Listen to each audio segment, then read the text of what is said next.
practice into practice theory, but to try to do something a little different.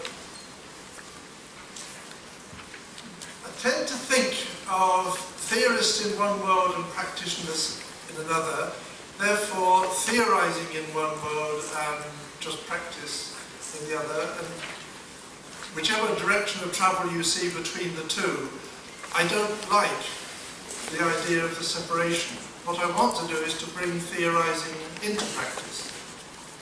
And I don't want to do it as something new, I want to do it as something which is what teachers do already.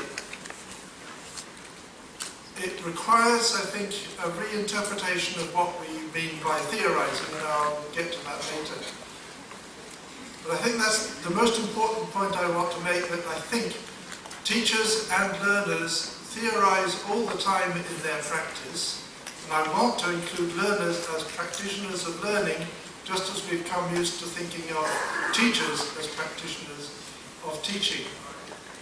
And I want to think of both of them as spending their time in class, not only when things are good, but when things are not so good, theorizing in the sense that they are trying to make sense of what is going on, trying to understand what is going on. And perhaps the only problem is that we're not naturally necessarily very good at